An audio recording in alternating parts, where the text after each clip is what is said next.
नमस्कार सभी को, नमस्कार। हर हर महादेव।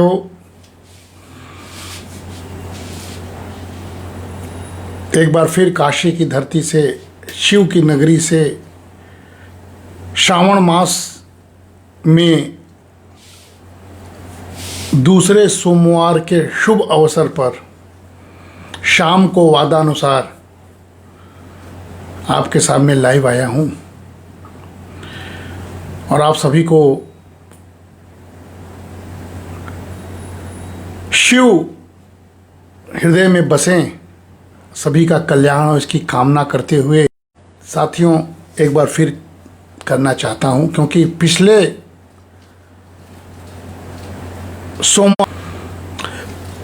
सोमवार को हम यूं ही शिव के एक स्वरूप पर, जो उसके प्रतीक चिन्ह थे, त्रिशूल, डमरू, गंगा जल, जो उनके प्रतीक चिन्ह थे, और अर्धनारीश्वर स्वरूप पर हमने अनायास ही बात करने की कोशिश की। तो मुझे लगा कि अब सोमवार फिर से आया है, शिव फिर पुकार रहे हैं, आज कुछ कल्याण की बात किया जाए। क्योंकि जब हर हर महादेव हम लोग कहते हैं, नमः पार्वती पते हर हर महादेव, तो इसका निहितार्थ है बनारस में, पूरी दुनिया को यह संदेश जाना चाहिए। आप देखते होंगे कि यह एक अलग उद्घोष है, हाथ दोनों उठा के, शिव से पहले पार्वती और उसके बाद शिव के नाम पर, उस देव जो देवों का देव है महादेव, उससे हम लोग कहते हैं कि हर हर महादेव, यानी हे जगत के ईश्वर, सभी के दुखों को हरो, सभी का कल्याण करो। और ये सबके लिए सर्वभूत, सर्व मंगल, सर्वकालिक और वैश्विक कल्याण की कामना के साथ हम काशीवासी विशेषकर नमः पार्वती पते हर हर महादेव एक सूर्य के साथ, शिव के साथ तारतम्य को जोड़ते हुए हम लोग बोलते हैं साथियों। इसलिए आज हम सोचे कि पिछले बार कुछ प्रतीक चिन्हों के बारे में थोड़ा मैं बोल गया, लेकिन इस बार कल्याण के बारे में बोला जाए। और अर्थशास्त्री के रूप में कल्याण हमारा एक मुख्य वेरिएबल है। हम वेलफेयर इकोनॉमिक्स की बात करते हैं और सभी के कल्याण के लिए हम लोग रास्ते ढूंढते हैं, और जो सरकार होती है, गवर्नमेंट होती है, वो भी कल्याण के लिए ही काम करती है। सुशासन मतलब कल्याण की भावना के साथ कार्य करना। तो आज साथियों सभी को नमस्कार करते हुए थोड़ा समय, श्रावण का दूसरा सोमवार एक एपिसोड बन जाएगा। पहला सोमवार हमने अर्धनारीश्वर की बात की, प्रतीक चिन्हों की बात की, दूसरा हम कल्याण की बात करेंगे, रह गया तीसरा, चौथा शिव जो चाहेंगे उस पर मैं बोलूँगा। लेकिन आज साथियों शिव के कल्याण के स्वरूप और अर्थशास्त्र विषय को जोड़ते हुए कुछ बात आपके सामने रखना चाहता हूँ। काशी से, काशी सदा से सर्व विद्या की राजधानी रही है, यहाँ से ज्ञान परंपरा निकलनी चाहिए। जो इंडिया श्रावण मास में भी हम ज्ञान परंपरा के रूप, काशी से अगर हम ज्ञान परंपरा के रूप में शिव के बारे में न बात करें तो व्यर्थ हो जाएगा समय। इसलिए मैं आपके सामने थोड़ा बात करने आया हूं। आप सभी को नमस्कार। पंडित सोमेश्वर तिवारी जी, हमारे भाई दीपक जी, ईशान जी सभी सुन रहे हैं। तो मैं शुरू करता हूं। जो सुनता है वो सुनता है, जो जुड़ता है वो जुड़ता है। बहुत सारे लोग बाद में सुनते हैं और मुझसे बात भी करते हैं। सभी को नमस्कार। साथियों एक अर्थशास्त्री के रूप में हम लोग आज ही पढ़ा के आया हूँ, रोज पढ़ाता हूँ और वर्षों से पढ़ा रहा हूँ कि जो हमारा मॉडर्न वेलफेयर इकोनॉमिक्स है, जिसको हम लोग आधुनिक कल्याण अर्थशास्त्र कहते हैं, वो क्या बातें करता है। बातें करता है कंजम्पशन की, खपत की। थोड़ा डिस्टर्बेंस हो रहा है फिर से, पता नहीं क्या होता है, लेकिन वो बातें करता है आय की, जो मॉडर्न वेलफेयर इकोनॉमिक्स है इनकम, कंजम्पशन, खपत, पब्लिक डिस्ट्रीब्यूशन जिसको हम लोग सार्वजनिक व्यय या पब्लिक एक्सपेंडिचर कहते हैं, सार्वजनिक व्यय, स्वास्थ्य, हेल्थ, शिक्षा, एजुकेशन, तथा सेफ्टी नेट्स जो हमारे योजनाएं हैं कल्याणकारी, उसके विभिन्न आयामों पर बात हमारा मॉडर्न इकोनॉमिक्स, वेलफेयर इकोनॉमिक्स करता है। लेकिन हम जिस उद्देश्य से आए हैं, यह जो हमारा कॉन्सेप्ट इकोनॉमिक्स का है, मॉडर्न इकोनॉमिक्स का, अगर हम अपने भारतीय दार्शनिक परंपरा के हिसाब से देखें, काशी की परंपरा के अनुसार देखें, शिव को मनन करके देखें, विशेषकर वैदिक शैव परंपरा को देखें, तो कल्याण शब्द जो वेलफेयर शब्द है ना, जिस पर मैं आज बोलने वाला हूं, जो कल्याण, वो शब्द कहीं अधिक व्यापक अस्तित्वगत रूप में दिखाई पड़ता है। इसलिए काशी काशी है, शिव शिव है। और इकोनॉमिक्स वगैरह तो एक बहुत छोटा सा विषय है जिसके तहत हम लोग पढ़ लिख के सोचते हैं कि काम संपन्न हो गया। ऐसा नहीं है। तो उस परंपरा में कहीं व्यापक और अस्तित्वगत, हमारा अस्तित्व किसमें है? तब देखिए, हमारे दर्शन में शिव के शब्दों में, काशी के भाव में हम कहते हैं कि शरीर मन का स्वास्थ्य, इसको हम लोग पहला, ठीक है ना, लाइन कट रही है, इसको आप सहिएगा। और दूसरा ध्यान से सुनिए, भय से मुक्ति, ये क्या कहता है? काशी क्या संदेश देता? अभय, शरीर मन का स्वास्थ्य, आरोग्य, भय से मुक्ति। भय मतलब किसी प्रकार का भय हो सकता है, भूख से भय, अशिक्षा का भय, सुरक्षा का भय। तो भय से मुक्ति, अभय। और साथियों, सामाजिक सांस्कृतिक सद्भाव, सामाजिक सांस्कृतिक सद्भाव, ये क्या है? शांति। जो दुनिया पागल हो रही है युद्ध करके, और बहुत सारे वर्ग पागल हो रहे हैं अशांत माहौल करके। तो देखिए, शिव का भाव कल्याण का व्यापक स्वरूप, इकोनॉमिक्स से अलग हटके इकोनॉमिक्स की नई परिभाषा के साथ जोड़ते हुए शांति। और नेक्स्ट जो मैं बात करूंगा वो क्या है? पारिस्थितिक संतुलन। पारिस्थितिक संतुलन क्या है? सर्वभूत हिताय, सर्वभूता हिताय। पारिस्थितिक संतुलन माने सबका समान रूप से संरक्षा करना। सर्वभूत हित, सभी का हित, केवल मनुष्य का नहीं, जीव जंतु, पेड़ पौधे, पर्यावरण, है ना। तो सर्वभूत, कल्याण का व्यापक स्वरूप। और अंततः, अंत में क्या है? इकोनॉमिक्स से कहीं ऊपर शिव का कल्याण, अंत में क्या है? आध्यात्मिक मुक्ति, मोक्ष, श्रेयस। से सुनने से उसकी व्याख्या जाने बगैर हर हर महादेव कह देना, या दर्शन पूजा कर देना, या नारा लगा देना बिना उद्घोष का अर्थ जाने, ये हम काशी से अपील करते हैं। उस भाव को आत्मसात कीजिए जो मैंने शिव का व्यापक कल्याण की बात बताई, कि केवल इकोनॉमिक्स की भाषा आय व्यय, सार्वजनिक व्यय, स्वास्थ्य, शिक्षा, यही सब नहीं बोलते हैं हम लोग कहते आरोग्य, हम लोग कहते अभय, हम लोग कहते शांति, हम लोग कहते सर्वभूत हित, और हम लोग कहते अंत में मोक्ष। इसीलिए काशी मोक्षदायिनी नगरी है, जहाँ गंगा रहती हैं, शिव नहीं है। ये सच्चाई है। तो काशी से ज्ञान की परंपरा में शब्द निकलने चाहिए। साथियों, शिव शब्द है ना, शिव शब्द, मैं बार बार शिव बोल रहा हूँ क्योंकि श्रावण का मास है, पवित्र हो रहा है और मैं लाइव हूँ। जो शिव शब्द है वो स्वयं शुभ,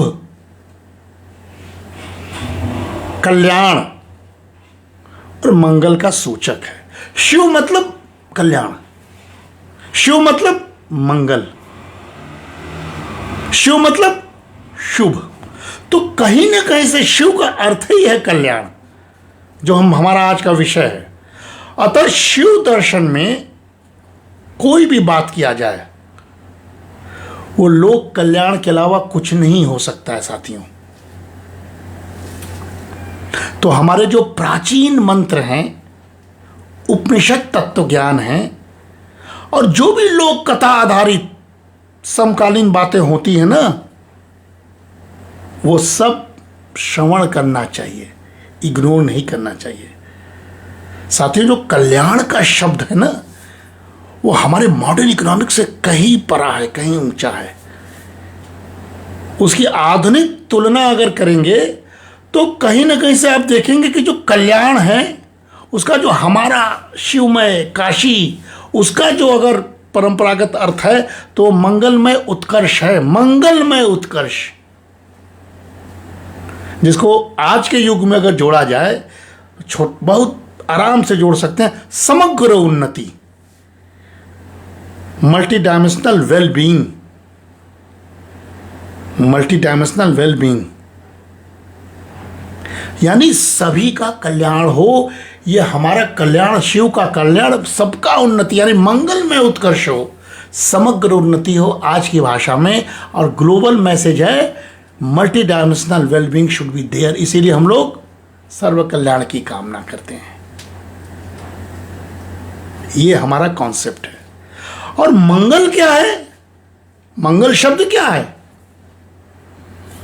ना? मंगल कल है। मंगल शब्द क्या है? अनुकूल, हमारे अनुकूल शुभ हो जो, वही मंगल है। और आम भाषा में समझाने के लिए अनुकूल परिस्थितियां हो, यानी सारी चीजें आपके अनुकूल हो, एनेबलिंग इन्वायरमेंट, सारे माहौल आपके अनुकूल हो, वही मंगल है। और साथ ही शिव क्या है? शिव जो है शुभकारी परम तत्व है, आध्यात्मिक सर्वभौमिक कल्याण। यही फाउंडेशनल एथिकल प्रिंसिपल है दुनिया को, जो हम दुनिया को समझाना चाहते हैं। वही शिव हित नीति बनाते हैं, पब्लिक पॉलिसीज बनाते हैं, पब्लिक इंटरेस्ट के रेगुलेशंस बनाते हैं। हमारे इस तत्व से ही बना है। ये हमारा भारत है, ये हमारा श्रावण है, ये हमारा शिव है, ये हमारा काशी है, ये हमारा वक्तव्य है। इसीलिए लोक कल्याण यानी समाज का समग्र हित, जिसको आज के भाषा में पूर्वकालिक सरकारों ने इंक्लूसिव ग्रोथ कह दिया। असल में वो समावेशी जो विकास है, वो इंक्लूसिव वेलफेयर स्टेट शिव का स्टेट है, परम तत्व शिव का स्टेट है। इसलिए हम सर्वभूत हित कहते हैं, समस्त प्राणियों का हित। इसको आपको समझना होगा, हमें समझना होगा, ग्रीनरी को समझना होगा, व्यष्टि समष्टि सृष्टि को और परमिष्टि को समझना होगा, एकात्म मानववाद श्रृंखला को समझना होगा कि वो पारिस्थितिक नैतिकता है। One health is biodiversity, one world one health, one planet one policy for sustainable development. सर्वभूत हित जो है शिव है। शिव का संदेश काशिश यही है कि सभी का कल्याण की मन में भावना रखते हुए आप विकसित देश अपने जमीन को अपना मन मानते हुए अगर शोषण करेंगे पृथ्वी का, तो पृथ्वी तो एक है, शिव है, उसका प्रभाव चारों तरफ पड़ेगा, केवल आप पर नहीं पड़ेगा। आप केवल विकसित हो जाएं, इसकी परिकल्पना करके अगर आप अपने को विकसित देश कह देते हैं तो उसका भी नाश होगा, जो मैंने शिव का स्वरूप पिछली बार बताया। कल्याण, परम कल्याण, परम कल्याण का मतलब दीर्घकालिक भलाई। हम श्रेयस की कामना करते हैं, हम छोटा शब्द नहीं बोलते हैं, श्रेयस, और इससे आध्यात्मिक नैतिक उन्नति का शब्द द्योतक निकलता है। इसको अगर हम ग्लोबल भाषा में दुनिया को संदेश दें काशी से, तो we could say that shreyas means long term welfare prayers. So we can say that our Shiva is a global Lord who think for everyone, long term welfare prayers।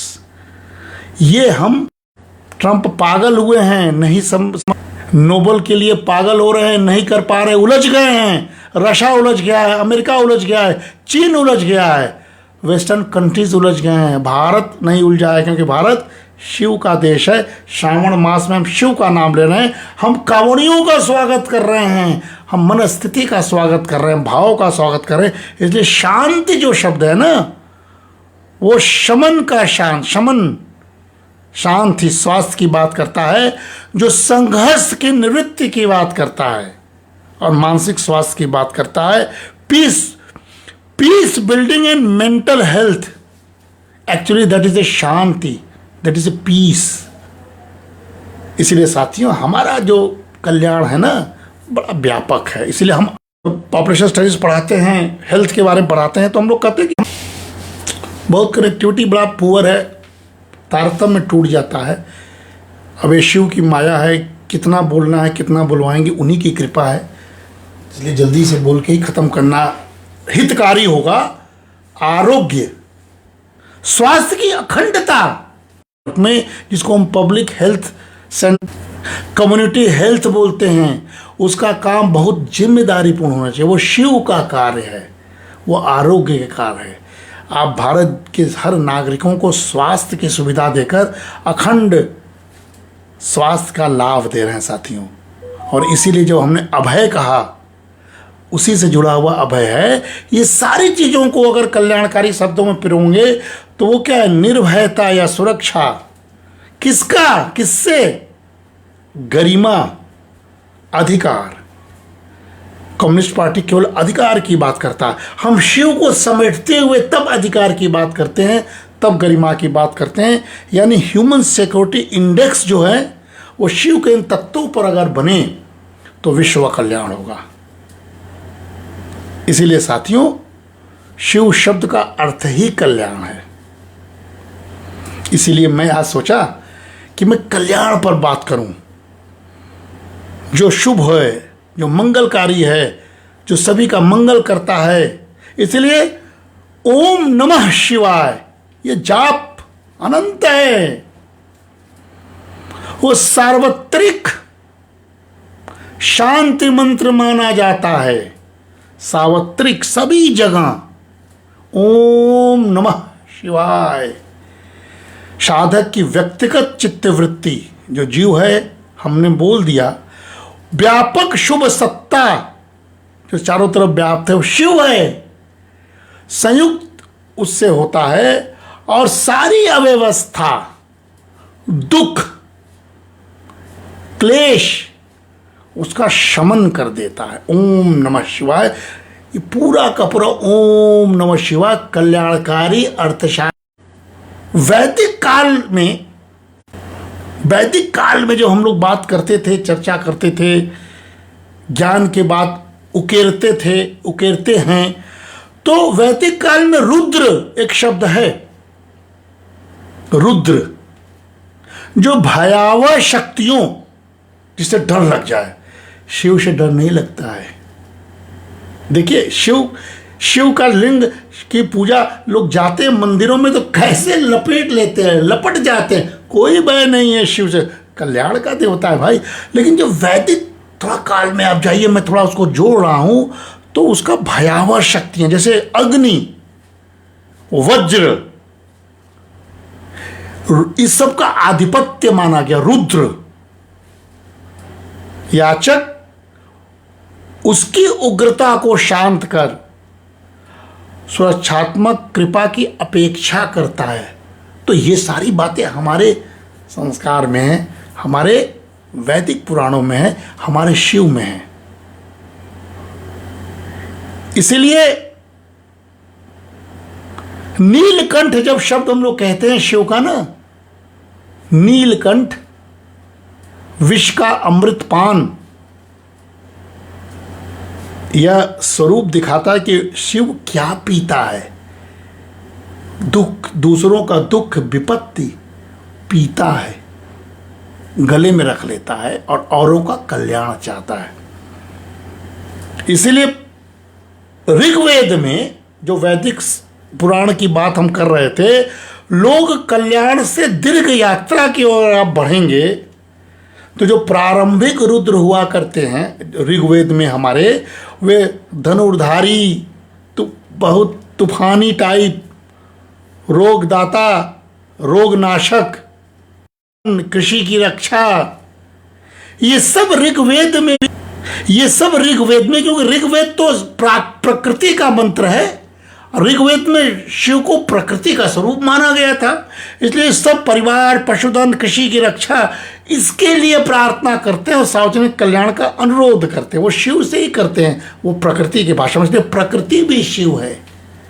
हम लोग प्रकृति का जो नाशक बैठे हुए हैं मनुष्य के रूप में, हम लोग शिव के नाश करने की कल्पना कर रहे हैं, जो असंभव है। हमने पिछली बार बताया कि शिव का तो त्रिनेत्र है, खुलने वाला। व्यावसायिक समूह, परिधीय समुदाय, पेरिफेरियल जो हमारे लोग रहते हैं, सभी का वंदन कर, क्योंकि देवत्व की तो सर्वव्यापकता है। शिव चारों तरफ है। शिव सिर्फ आपके नहीं है, अभिजात्य वर्ग के शिव नहीं है, शिव पूज्यवादियों के देवता नहीं है।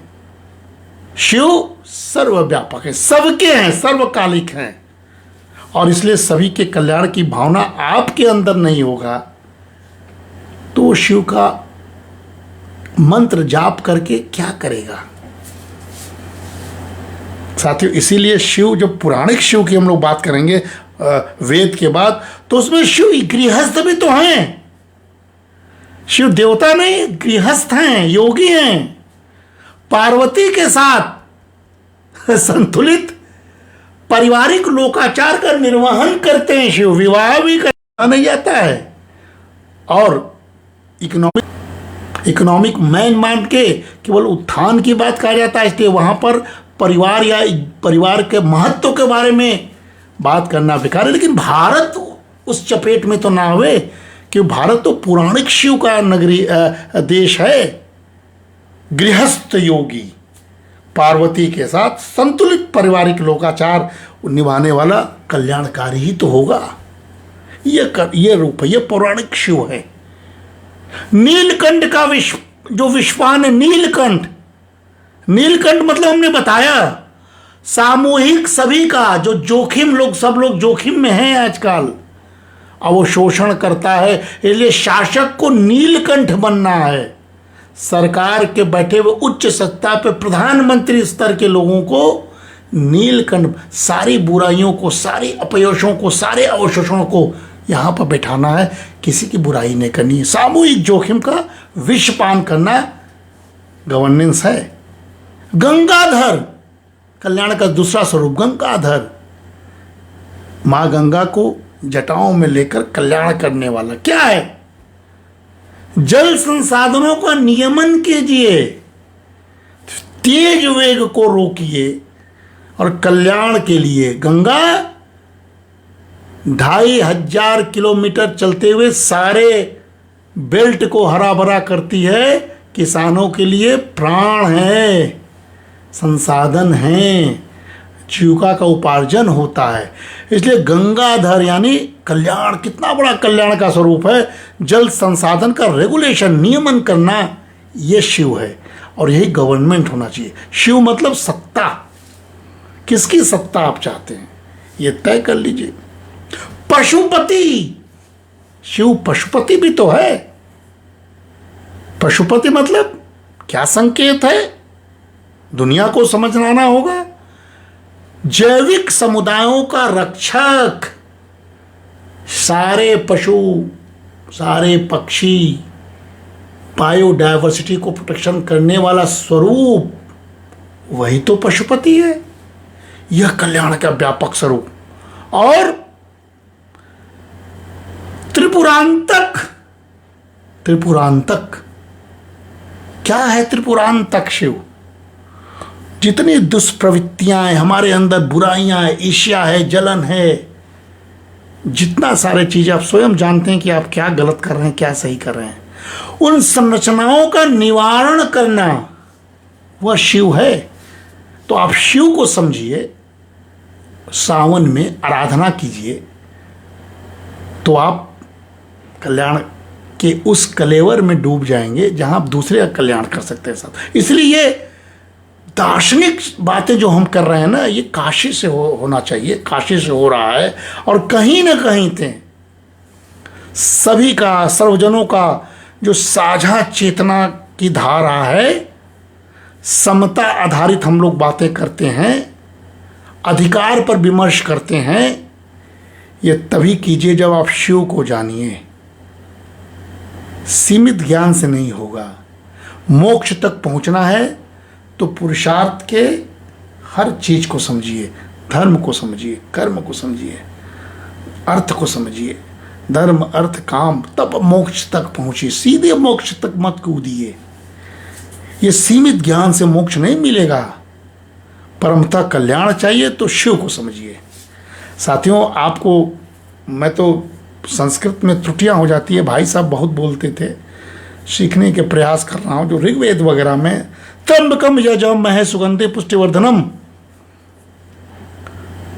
त्र्यंबकम यजामहे सुगंधिम पुष्टिवर्धनम, ये जो महामृत्युंजय हमारा डीवीपीजी कॉलेज जहां है, उसी के सामने महामृत्युंजय का मंदिर है।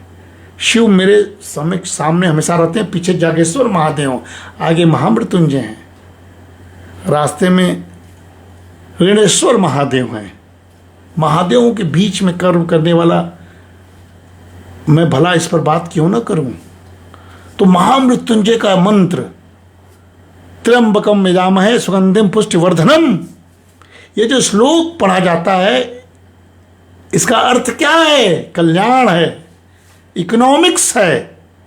सुगंधि मतलब प्रसन्न प्राण, सुगंध से मन प्रसन्न हो जाता है, स्वास्थ्य का सूचक है। पुष्टिवर्धनम मतलब पुष्टिवर्धनम, पोषण, संपोषण, सार्वजनिक आरोग्य, पब्लिक पॉलिसी है ये, हेल्थ की बात कर रहा हूं। उर्वारुकम रूपक, जो शब्द उसमें आगे आया है, जो फल हैं पके हुए, जो तंतु हैं, पीड़ा रहित संक्रमण, उसकी बात करता है। और मृत्यु मूर्छी, अकाल मृत्यु से रक्षा कीजिए। इसलिए महामृत्युंजय के बाद जो जाप कराते हैं, स्वास्थ्य लाभ के लिए, कल्याण के लिए, अकाल मृत्यु के लिए, ताकि जीवन चक्र का संतुलन बना रहे। ये तभी संभव होगा जब आप उन गुणों से भरपूर होंगे, शिव आपको समझेगा, तब महामृत्युंजय का जाप भी सफल होगा। ये कल्याण का स्वरूप है साथियों। इसीलिए रुद्र सूक्त, जो बात ऋग्वेद में कभी एक शब्द आता है, वो रुद्र को विशक, वैद्य श्रेष्ठ कहा गया है।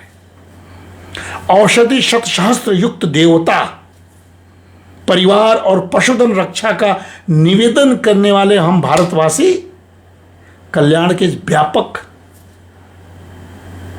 व्याख्या की बात करते हैं। और अगर मॉडर्न टर्म में, ग्लोबल टर्म में, आधुनिक टर्म में, तो health is a public good. स्वास्थ्य जो है सार्वजनिक वस्तु है। इसको दैवी सांस्कृतिक प्रेरक तत्व के रूप में आप शिवमय बना दीजिए। आयुष्मान भारत शब्द की गणना हमारे प्रधानमंत्री ने की है, वो शिव का सूत्र है, आयुष्मान भव, स्वस्थ भव, कल्याणकारी बात।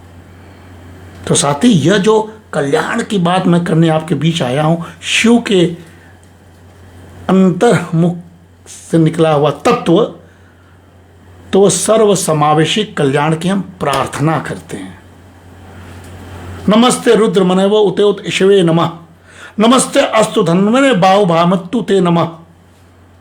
सारे उग्रता को शांत कर रक्षा के रूप में हम शक्ति का रूपांतरण करते हैं। इसलिए सर्वसमावेशी के लिए सर्वव्यापी सर्वव्यापी प्रणाम नमस्कार का क्रम क्या होना चाहिए। ध्यान से सुनिए, ये शिव के साथ जोड़ रहा हूं, पूरी इकोनॉमिक्स की बात कर रहा हूं। वो है कृषि क्षेत्र, नमस्कार। वन, नमस्कार। शिव पर्वत पथिकों, नमस्कार। पशुपालकों, नमस्कार। शिकारी समूहों, नमस्कार। रथकारों, चर्मकारों, नमस्कार। सब शिव के तत्व हैं। सर्वव्यापी नमस्कार का क्रम बता रहा हूं जो शिव कहता है। जल, नमस्कार। मरुस्थल, राजस्थान, नमस्कार। ग्राम, गांव, सब में रुद्र का अंश है, सभी का वंदन करो। इसलिए कल्याण का जो कवरेज है ना, वो केवल इकोनॉमिक्स के आय, यही सर्व कल्याण की कामना करता है। यही हमारा इकोनॉमिक्स है, यही हमें दुनिया को बताना चाहिए। कोशिश जारी है। इसीलिए साथियों अन्न, पशु, धन, बल, विद्या, यज्ञ क्षमता, सामाजिक प्रचुरता, आध्यात्मिक सिद्धि एवं प्रगतिशील, ये सब क्या है? यही वेलफेयर का बास्केट होना चाहिए, कल्याण की टोकरी। तो हम जब भारत वाले या काशी वासी सब बात करते हैं, हम यहाँ अन्नपूर्णा की पूजा करते हैं, कोई भूखा ना सोए। इससे बड़ा पब्लिक वेलफेयर का कॉन्सेप्ट क्या होगा? हम पशुओं की रक्षा कर, नंदी हमारे प्रतीक चिन्ह है, चौराहों पर लगी हुई हैं। हम धन की महत्ता को जानकर धन का सदुपयोग करते हैं, बल का दुरुपयोग नहीं करते हैं, विद्या का प्रसार करते हैं, ज्ञान को आत्मसात करते हैं। यज्ञ की क्षमता है, सामाजिक प्रचुरता है, हम सबसे मिलते जुलते रहते हैं, और आध्यात्मिक सिद्धि है। बात कर रहा हूं, ये वेलफेयर बास्केट है, कल्याण की टोकरी। और इसी से न्यूनतम जीविका, मिनिमम लाइवलीहुड की बात, यहां से लेकर हम मोक्ष तक की बात कर सकते हैं। बताइए, मैं इसमें कहां त्रुटि कर रहा हूं इकोनॉमिक्स की भाषा में? From minimum livelihood to upper side of satisfaction, that is called moksha in our term, पुरुषार्थ। तो जो न्यूनतम जीविका है वो किसका है? गरीब का है। लेकिन गरीब ही क्यों न्यूनतम रहे? हम भी न्यूनतम साधनों में, संसाधनों में रहने की कोशिश करें। तो 2 दिन पहने, है ना, व्यर्थ संसाधनों का न करें। गरीब के लिए परिभाषा नहीं है न्यूनतम। न्यूनतम जीविका के साधन हमारे लिए भी है। यह सर्व कल्याण का एकमात्र रास्ता है। इस पर हमें बात करनी चाहिए तभी। इसीलिए साथियों, प्रोफेसर जे.के. मेहता प्रयागराज से वांटलेसनेस इकोनॉमी की बात कहते हैं। वो और कुछ नहीं है, वो जीवन के साथ, न्यूनतम उपभोग के साथ शांति, वो की मजबूरी है। हमारे लिए वो जरूरी है, तब जाके हमें भी मोक्ष प्राप्त होगा। अन्यथा हम भटकते रहेंगे धन की आस में, संपत्ति की आस में, विस्तारवादी नीति में, जमीन जायदाद को बनाने की होड़ में। भाई भतीजा सब कट पिट के जाएंगे, पत्नी छूट जाएगी, पति खत्म हो जाएगा, अकाल मृत्यु होगी। जो हमने धन और मन की बात किस दिन पहले की थी, वो यही है कि आप इससे मुक्त होइए, तब कल्याण के रास्ते में होइए। इसीलिए साथियों, एको ही रुद्र द्वितीय तस्तु, वही एकमेव परम तत्व है शिव। सर्वभूत व्याप्ति एकता के लिए नशा करना है युवकों, तो आध्यात्म से करो, शिव के साथ करो, आध्यात्मिक ज्ञान, परम श्रेयस की बात करो, सामाजिक कल्याण की बात करो। शक्ति का, ऊर्जा का संचयन होगा, शिवमय हो जाएगा। इसलिए मैं आज कुछ इन बातों को कह के, जिससे कि काशी से ज्ञान की परंपरा का उद्बोधन हो, पिछले सोमवार को हमने प्रतीकों पर बात की थी, लेकिन आज हमने परम कल्याण के कुछ तत्वों पर बात करके अपनी बात को समाप्त करना चाहते हैं, जिसको कि हम अनुग्रह कर सकते हैं या पंचकृत्य कर सकते हैं। वो है सृष्टि। सृष्टि का मतलब होता है अवसर या सृजन, यानी मूल सेवा की उपलब्धता होनी चाहिए। सृष्टि, स्थिति, निरंतर पोषण, सेवा प्रणालियां बेहतर हो। सृष्टि, स्थिति, संहार, शिव का स्वरूप, संकट हो, अपशिष्ट का रूपांतरण हो, उसमें सुधार करते रहना चाहिए। तिरोभाव, भिन्नता का आवरण, अनुभवजन्य विविधता, वो जो सांस्कृतिक स्पेस है वो भी संतुलित होना चाहिए। और अंत में अनुग्रह, कृपा, उत्थान, मोक्ष, ये लक्षित समावेशन, इससे गरिमा का पुनर्स्थापना। सभी की गरिमा का ख्याल रखें, किसी को अपमानित न करें। कोई छोटा कोई बड़ा नहीं, कोई स्त्री कोई पुरुष नहीं, कोई धनवान कोई गरीब, ये तत्व तो नहीं। अहम वहम छोड़िए, धनवन छोड़िए, शिव और मन की बात कीजिए। इसीलिए यह जो सूत्र मैं बता रहा हूं यह अंतर्मुखी लोक कल्याण है। अब अपने से पूछिए कि आप क्या गलत क्या सही कर रहे हैं। चैतन्य में आत्मा, सबके चेतना की बात खोजिए, सबकी गरिमा, सबका अधिकार, सबकी नीति। ज्ञान, ज्ञानम बंध, अज्ञान से मुक्ति पाइए। शिक्षा कल्याणकारी हो। विद्या समुत्थाने, स्वाभाविक विद्या का जागरण हो। मानव क्षमता का विकास हो, ह्यूमन कैपेसिटी बिल्डिंग हो, स्किल डेवलपमेंट हो।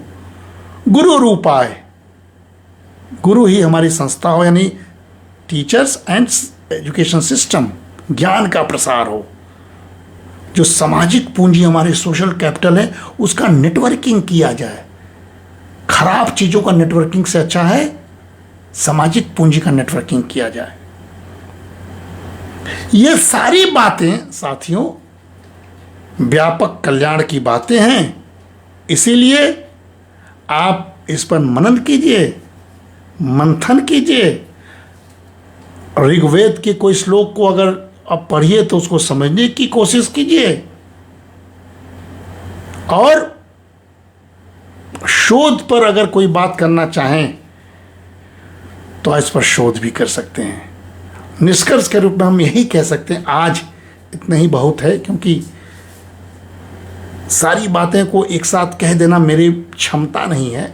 लेकिन जो शैव परंपरा है, हमारे शिव की परंपरा है, उसमें कल्याण का जो विचार है ना, वो रैखिक नहीं है, कोई ग्राफ नहीं है, बल्कि इसीलिए हम लोग उसको हमेशा चक्राकार या अंतर संलग्न कहते हैं। और शायद इसी चक्राकार या अंतर संलग्न को पंडित दीनदयाल उपाध्याय ने जब कल्पना की होगी तो एकात्म मानववाद का स्वरूप दिया, चक्रीय स्वरूप, व्यष्टि, समष्टि, सृष्टि, परमेष्टि।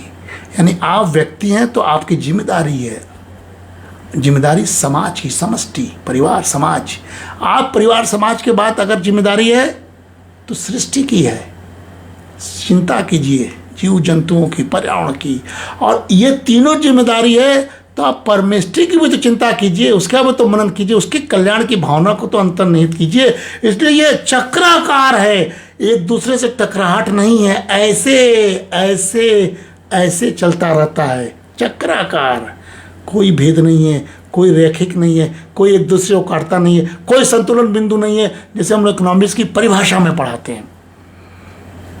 यह आध्यात्मिक संतुलन से जुड़ता है, यहाँ से जुड़ता है। पारिस्थितिक संरक्षण, धार्मिक उपासना से जुड़ता है। वही हमने बताया था पिछले बार, अर्धनारीश्वर, लैंगिक संतुलन, दिव्य अर्धनारीश्वर, उससे जुड़ता है। सामाजिक परिधियों का समावेशन, वो शिव से जुड़ता है। और इसीलिए यह बहुस्तरीयता जो हमारे नीति निर्माता हैं, जो हमारी गवर्नमेंट हैं, जो हमारा समाज है, ये कल्चरली रिजोनेंट करना चाहिए। इसको ऐसा डिज़ाइन करना चाहिए कि जो मैं यहाँ बोल रहा हूँ लाइव फेसबुक पर, वो सभी बोले, इसीलिए शिव का लोक कल्याण दर्शन भय को शांति में, विष को अमृत में, पृथकता को एकत्व में और मृत्यु चिंता को श्रेयस में रूपांतरित करने की प्रक्रिया है साथियों। यही प्रक्रिया आज की लोक नीति, ग्रामीण स्वास्थ्य, पारिस्थितिकी पुनर्स्थापना तथा सामाजिक न्याय कार्यक्रमों को सांस्कृतिक आत्मा दे सकती है। आत्मा, यही कल्याण का सूत्र है। इन्हीं चंद शब्दों के साथ आप सब जुड़ते हैं। अनिल पांडे जी,